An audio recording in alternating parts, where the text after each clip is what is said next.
ছাৰে ক'ব ছাৰক চমুৱাই দুআষাৰ ক'বৰ কাৰণে অনুৰোধ জনালোঁ।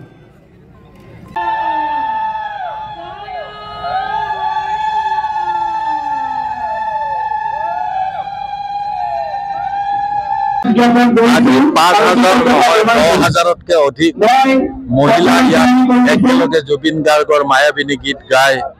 তেওঁলোকে অন্তৰৰ পৰা এই গীতেৰে জুবিন গাৰ্গক শ্ৰদ্ধাঞ্জলি জনাইছে আৰু আমি দৰ্শক হিচাপে জুবিন দাৰ জাষ্টিছ বিচৰা হিচাপে আমিও ইয়াত গোট খাই আমি অন্তৰৰ পৰা জুবিনৰ আত্মাই শান্তি লাভ কৰক আৰু জুবিন পৰিয়ালে জাষ্টিছ পাওক তাকে আমি আশা ৰাখিছোঁ। আজি ভাল লাগিছে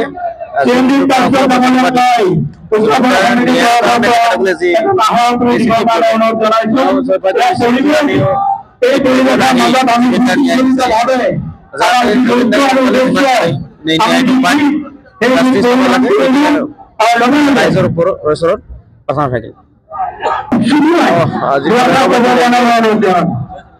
জুবিন দাৰ আমি ৰাজহুৱা শ্ৰদ্ধাঞ্জলি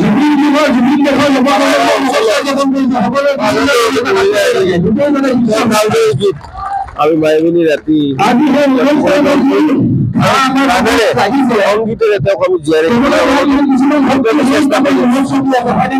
বৰ সুন্দৰ পৰিৱেশ। ইয়াত ৫,০০০ৰ অধিক মহিলা আহি পেলাই মায়াবিনী জুবিনদাৰ অমৰ সংগীত যি মায়াবিনী সেয়া পৰিৱেশন কৰিবলৈ প্ৰস্তুতি চলি আছে আৰু খুব সুন্দৰভাৱে আয়োজকসকলে এৰেঞ্জমেণ্ট কৰিছে। শৃংখলাবদ্ধভাৱে মানুহখিনি আহিছে আৰু আমি প্ৰশাসনৰ ফালৰ পৰাও সম্পূৰ্ণ সহযোগিতা আগবঢ়াই আছোঁ। মই আশা কৰিছোঁ যে সুন্দৰ এক বাৰ্তা আমাৰ অসমবাসীৰ কাৰণে যাওক। ভাতৃত্ববোধ আৰু যি একতাৰ বান্ধোন যি দোলেৰে জুবিনদাই সকলোকে বান্ধি থৈ গ'ল সেয়া অটুট থাকক আৰু কলাইগাঁৱৰ এই ৰন্থলী ষ্টেডিয়ামৰ পৰা এক সুন্দৰ বাৰ্তা গোটেই অসমবাসী গোটেই বিশ্ববাসীয়ে ইয়াৰ পৰা পাব।